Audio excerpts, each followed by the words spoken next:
ಟೆರರಿಸಮ್ಗೆ ಯಾವತ್ತೂ ಆನ್ಸರ್ ಮಾಡಲೇಬೇಕಲ್ಲ. So we have given a good answer. ಅದು ಯಾವತ್ತಿದ್ರೂ ಪ್ರತಿ ಸರಿನೂ ಹಾಗೆ ನಾವು ಆನ್ಸರ್ ಮಾಡಿದ್ದೀವಿ. ಆ್ಯಂಡ್ ಈ ಸರಿನೂ ಕೂಡ ಡೆಫಿನೆಟ್ಲಿ ಒಳ್ಳೆ ಆನ್ಸರ್. ಟೆರರಿಸ್ಟ್ ಕ್ಯಾಂಪ್ಸ್ಗಳನ್ನ ಏನು ಮಾಡಿ ಅದೇನು ಆಪ್ರೇಷನ್ ಸಿಂಧೂರ ಮಾಡಿದ್ದಾರೆ, ದಟ್ಸ್ ವೆರಿ ಗುಡ್. ಎಲ್ಲರೂ ಖುಷಿ ಪಡೋವಂಥದ್ದು. ಭಾಳ ಖುಷಿಯಾಗುತ್ತೆ, ಯಾಕೆಂದರೆ ನಾನು ಈ ಕಾರ್ಯಕ್ರಮದ ಬಗ್ಗೆ ಕೇಳಿದಾಗಲೇ ಖುಷಿ ಆಯಿತು. ಅಂದರೆ ರೈತರು ಬಂದು ಇಲ್ಲಿ ಮಾಲಲ್ಲಿ ಮಾವು ಮೇಳದಲ್ಲಿ ಅವರ ಮಾವು ಅಳಸು ಎಲ್ಲದನ್ನು ಸ್ಟ್ರೈಟಾಗಿ ಗ್ರಾಹಕರಿಗೆ ಸೆಲ್ ಮಾಡ್ಬೋದು.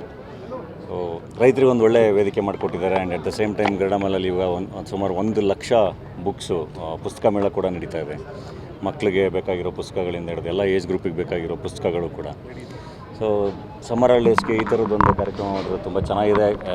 ಎಷ್ಟು ದಿನ ಇರುತ್ತೆ ಇದು? ಆಲ್ಮೋಸ್ಟ್ 4-5 ಡೇಸ್ ಇರುತ್ತೆ. ಎಲ್ಲರೂ ಸಂಡೇವರೆಗೂ ಇರುತ್ತೆ. ಎಲ್ಲರೂ ಇದನ್ನು ಸದುಪಯೋಗ ಪಡಿಸ್ಕೋಬೇಕು ಅಂತೇಳಿ ಕೇಳ್ಕೊಳ್ತೀನಿ. ಸರ್, ಇದು ಬಿಟ್ಟು ಮಾತಾಡೋದಾದರೆ ಪಹಲ್ಗಾಮ್ ವಿಚಾರಕ್ಕೆ ಸಂಬಂಧಪಟ್ಟಂತೆ ಈಗಾಗಲೇ ಆಪರೇಷನ್ ಸಿಂಧೂರ ಆಗಿದೆ. ಸೊ ಒಬ್ಬ ಯೋಧರನ್ನ ಯೋಚಿಸಿ ಮಾತಾಡೋದಾದರೆ ದೇಶದ ಬಗ್ಗೆ ಟೆರರಿಸಮ್ಗೆ ಯಾವತ್ತೂ ಆನ್ಸರ್ ಮಾಡಲೇಬೇಕಲ್ಲ. So we have given a good answer. ಅದು ಯಾವತ್ತಿದ್ರೂ ಪ್ರತಿ ಸರಿನೂ ಹಾಗೆ ನಾವು ಆನ್ಸರ್ ಮಾಡಿದ್ದೀವಿ. ಆ್ಯಂಡ್ ಈ ಸರಿನೂ ಕೂಡ ಡೆಫಿನೆಟ್ಲಿ ಒಳ್ಳೆ ಆನ್ಸರ್. ಟೆರರಿಸ್ಟ್ ಕ್ಯಾಂಪ್ಸ್ಗಳನ್ನ ಏನು ಮಾಡಿ ಅದೇನು ಆಪ್ರೇಷನ್ ಸಿಂಧೂರ ಮಾಡಿದ್ದಾರೆ, ದಟ್ಸ್ ವೆರಿ ಗುಡ್. ಎಲ್ಲರೂ ಖುಷಿ ಪಡೋವಂಥದ್ದು. ಅದು ಇದೇ ಸಂದರ್ಭದಲ್ಲಿ ಸೋನು ನಿಗಮ್ ವಿಚಾರ ಕೂಡ ಡೆವಲಪ್ಮೆಂಟಲ್ಲಿದೆ. ಸೊ ಕನ್ನಡ ನಾಡಿನ ವಿಷಯ ಬಂದಾಗ ಒಂದಿಷ್ಟು ಅಪೋಸ್ಗಳು ಕಾಣ್ತಾ ಇದೆ. ಕ್ಷಮೆ ಕೇಳಿದ್ದಾರೆ.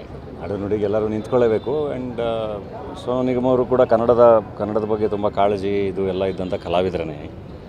ಐ ಥಿಂಕ್ ಆ ಸಿಚುವೇಷನಲ್ಲಿ might have reacted differently. So ಅವ್ರ ಕಾಂಟ್ರಿಬ್ಯೂಷನ್ನು ಕೂಡ ತುಂಬ ಚೆನ್ನಾಗಿದೆ. ಅವ್ರ ಹಾಡುಗಳೆಲ್ಲ ಭಾಳ ಎಂಜಾಯ್ ಮಾಡಿದ್ದೀವಿ. ಕನ್ನಡ ಹಾಡುಗಳಿಗೆ ಭಾಳ ಒಳ್ಳೆ ಕಾಂಟ್ರಿಬ್ಯೂಷನ್ ಇದೆ. ಸೊ ಮೋಸ್ಟ್ಲಿ ಅವತ್ತಿನ ಸಿಚುವೇಷನಲ್ಲಿ ಮೈಟ್ ಅಂದರೆ ಅವ್ರ ರಿಯಾಕ್ಷನ್ ಮೋಸ್ಟ್ಲಿ ಬೇರೆ ಥರ ಕನ್ವೆ ಆಗಿರ್ಬೋದು ಅಥವಾ ರಾಂಗಾಗಿ ರಿಯಾಕ್ಟ್ ಮಾಡಿರ್ಬೋದು. ಬಟ್ ಕನ್ನಡ ಅಂತ ಬಂದಾಗ ನಾವೆಲ್ಲರೂ ಕನ್ನಡದ ಪರವಾಗಿಯೇ ಇರ್ತೀವಿ. ಕನ್ನಡವೇ ಸತ್ಯ, ಕನ್ನಡವೇ ಇರುತ್ತೆ. ಸೊ ಅದು ನಾವು ನಿಂತ್ಕೊಳ್ಳೇಬೇಕು ತುಂಬ ಸ್ಟ್ರಾಂಗಾಗಿ. ಕನ್ನಡದ ಪರವಾಗಿ ನಾವು ಯಾವಾಗಲೂ ಇದ್ದೇ ಇರ್ತೀವಿ. ಯಾಕಂದರೆ ಅದೇ ನಮಗನ್ನ, ಅದೇ ನಮಗೆ ಜೀವ, ಅದೇ ನಮಗೆಲ್ಲನೂ ಕೊಟ್ಟಿರೋದು. ನೀವು ಹಣ್ಣು ತಿಂದ್ರೆ ಮ್ಯಾಂಗೋ ಟೇಸ್ಟ್ ಮಾಡಿದ್ರೆ ಯಾವ್ದು ಇಷ್ಟ ಆಯ್ತು? ಎಲ್ಲ ತೊಗೊಂಡು ಹೋಗ್ತೀನಿ, ಎಲ್ಲ ಟೇಸ್ಟ್. ನನಗೆ ಹಲಸಿನ ಹಣ್ಣು, ಮಾವಿನ ಹಣ್ಣು ಬಹಳ ಇಷ್ಟ. ಹಂಗೇನಿಲ್ಲ, ಎಲ್ಲದೂ ಟೇಸ್ಟ್ ಮಾಡ್ತೀನಿ. ಎಲ್ಲದೂ ತುಂಬ ಇಷ್ಟ ನನಗೆ. ಎಲ್ಲ ಮಾವಿನ ಹಣ್ಣು ಇಷ್ಟ. ಡಾಕ್ಟರ್ ಸಜೆಷನ್ ಮಾಡ್ತಾರಾ ಈ ಥರ ಹಣ್ಣು ತಿನ್ನಬೇಕು ಅಂತ?